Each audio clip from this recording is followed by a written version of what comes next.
আসসালামু আলাইকুম দোস্ত, আজকে আবার কী রেসিপি এসেছি, রান্না করে এসেছি। তো কী রান্না করব আজকে দেখিয়ে দিচ্ছি। দেখুন, এই দেখুন, বেগুন ভাজা, উচ্ছে ভাজা, আর আমের আচার মানে চাটনি বানাবো, আর এই যে মাছের মাথা, মুগ ডাল বানাবো। তো আস্তে আস্তে কী বানাবো সব দেখাবো।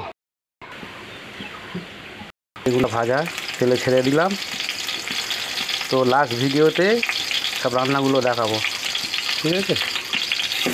এই সব বেগুনগুলো দিলাম, প্রথমে বেগুনটা ভেজে নিতে হচ্ছে, এরপরে মাছটা ভাজবো। তো সব রান্না রেসিপিটা লাস্টে দেখাবো, লাস্ট ভিডিওতে। একটু চাপা দিই, হতে থাকুক। বেগুনটা চাকা করে কেটে রেখে দিয়েছিলাম, তো উল্টাবো এখন।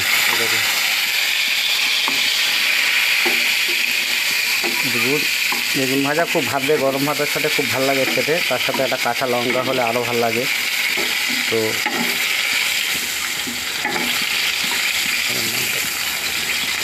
দেখুন, আর তখন 2 মিনিট চাপা দিয়ে রাখবো।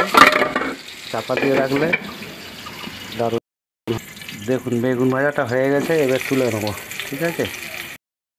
এবারে উচ্ছেটা ভাজবো। কত সুন্দর উচ্ছে দেখেছেন, চাকা কাটা, চাকা করে উচ্ছেটা ভাজা খুব সুন্দর লাগে খেতে গরম ভাতের সাথে। একটা করে দিচ্ছি, এটা একটু বেশি সময় লাগবে। উচ্ছে তো মোটা কাটা, তো সব একসাথে দিয়ে দিচ্ছি। অল্প 2-3টে উচ্ছে ঠিক নয়, করলা এটা। ঢাকনা দিয়ে দিচ্ছি, 2 মিনিট পরে নামাবো। দেখুন উচ্ছে ভাজাটা এবার কেমন হয়েছে, কত সুন্দর হয়েছে না, গোল ভাজা, একদম গরম ভাতের সাথে হেভি লাগবে খেতে। তো এরপরে মাছের মাথাটা ভাজবো, ভেজে রেখে দেবো, মুগ ডাল দিয়ে করবো, সেটা দেখাবো, ঠিক আছে। পরে কিছুক্ষণ পরে। তেল গরম হয়ে গেছে, মাথাটা এবার ছেড়ে দেবো।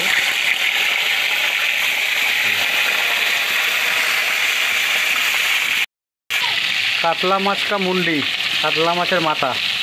তো একটু খুব করে লাল করে ভাজতে হবে। তো ভিডিওগুলো কেমন হচ্ছে লাস্টে দেখিয়ে দেবো সব।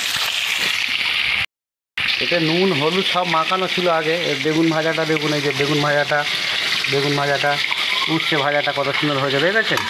কত খুব সুন্দর লাগবে। আমের চাটনিটা লাস্টে করবো, এই যে আমের চাটনিটা লাস্টে করবো।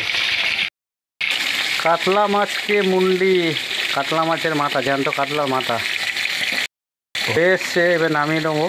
এরপরে ডালটা কীভাবে করবো সেটা দেখাবো। মুগ ডাল দিয়েছি, মুগ ডালটা ভালো করে লাল করতে হবে। কড়াই দিয়েছি, গরম করছে, ভালো করে লাল করতে হবে, না করলে গন্ধ থাকলে ভালো লাগবে না। এটা পুরো নিরামিষ হবে। আদা, জিরার গুঁড়ো আর একটু গরম মশলা দিব। তো সবশেষে কেমন হবে রান্নাগুলো আপনাদের দেখিয়ে দেবো। এখন আর ভিডিও করছেন, এই রান্না করতে মিনিমাম 40 থেকে 45 মিনিট সময় লাগে। এইটুকুনি রান্না হলে কী হবে, কিন্তু 40 থেকে 45 মিনিট সময় লাগে।